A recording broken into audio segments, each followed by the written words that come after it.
Hello and welcome to my podcast. Today I'm going to talk about another case that you might encounter, though it's not that common.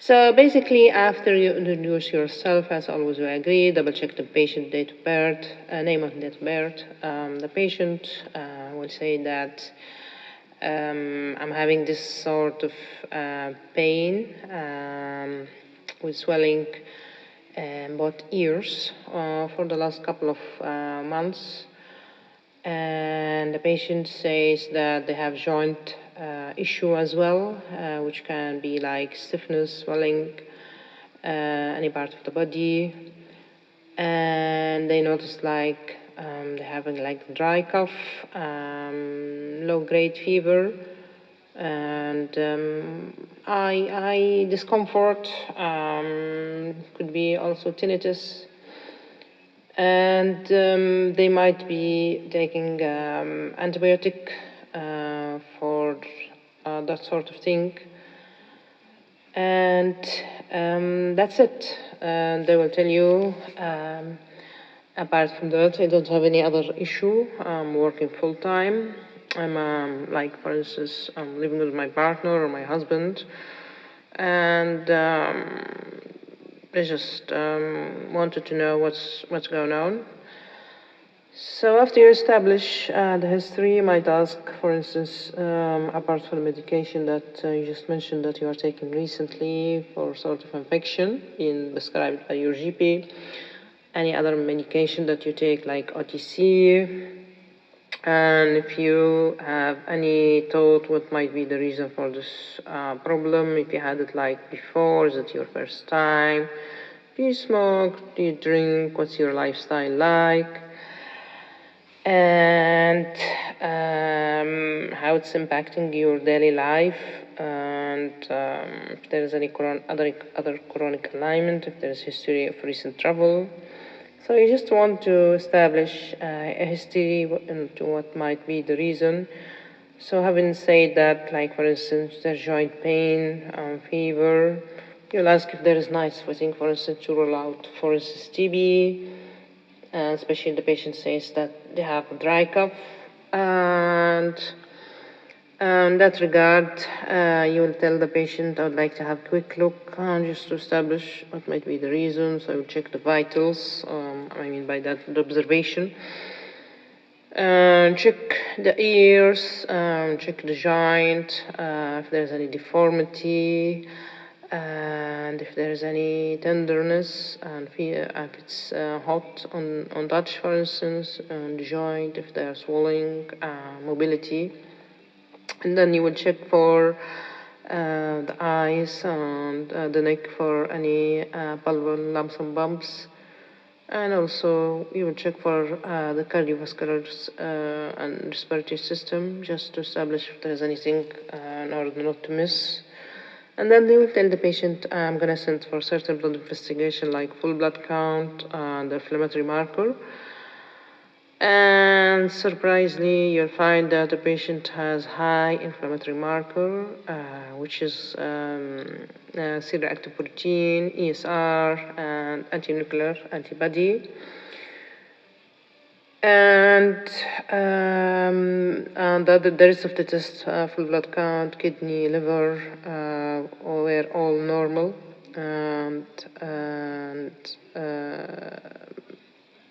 So from that you need to think which can be the issue. So in that regard, you might have some differential to consider. Say for instance like granulomatous diseases, polyangiitis, and polychondritis as well, relapsing polychondritis, and other diseases which affect the ears, which can cause too much pain, but it's usually solitary. It's not associated with the joint. And if there is any trauma, say for instance traumatic autohematoma or infectious chondritis, and yeah, and sort of just to think what might be the differential diagnosis. However, with the history given here, it's mostly fitting with the relapsing polychondritis, which is a systematic autoimmune inflammatory disease of the cartilage and connective tissue. And as the patient has her ears, which obviously were swollen and they were like disfigured from the condition, so she had like an atrophy, and also she mentioned about her eyes, and which was conjunctivitis. So as we know, it's a rare condition and estimated to happen like 3.5 per million people globally each year. However, it can present in any age, and the most common age is between 40 to 60 without any gender predilection or ethnicity as well. And the etiology mostly is multifactorial, can be genetic as well, immunological, so it's not quite clear what might be the trigger. And as the patient is presented with mostly auricular issue, broadly speaking, and the joint problem as well. So this implies that we need to think about other differential as like systemic lupus and rheumatoid arthritis. And of course, with the systemic lupus, you think about granulomatous with polyangiitis, which is Wagner granulomatous. And apart from that, there's other differential you could think of, but it's just to put in mind. And according to the pathology, which shown raised inflammatory marker and anti-nuclear antibodies, so it's non-specific. We could, of course, think about other ways in order to extend the problem of the cartilage. So we could send for MRI, CT scan, or BET. And also we can take tissue biopsy to confirm the element of chondritis.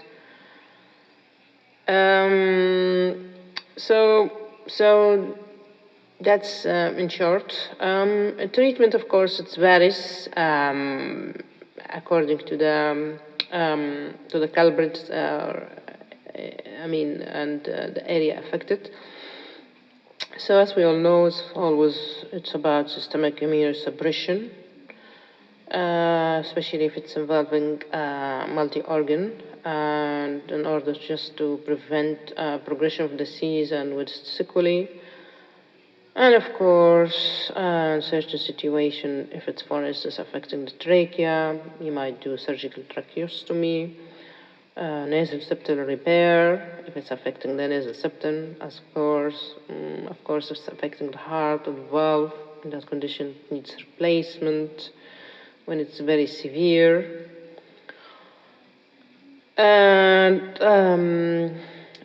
the other issue about, for instance, the ear, there is another condition called red ear syndrome, which is characterized by episodic, but it's mostly unilateral, but can be bilateral, where there's auricular erythema with burning that can last for a few seconds to hours. And this episode is short-lived comparing to the relapsing polychondritis.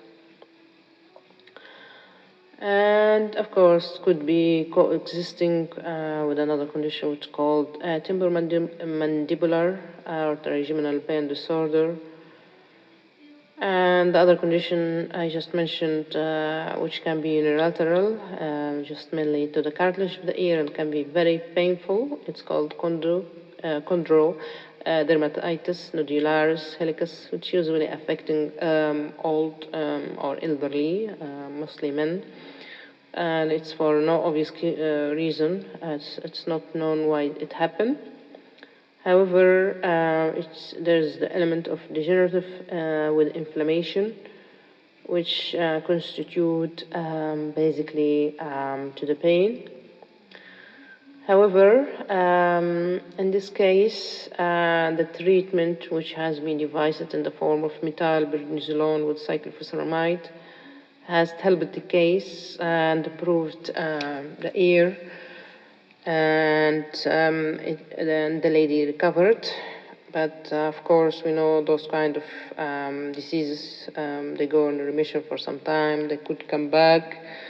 So it's kind of difficult, but you just need to treat the situation accordingly, and of course to put the patient with the full picture what's going on, in order to meet their expectation and not to, have something that they don't know and they will be like not happy about it.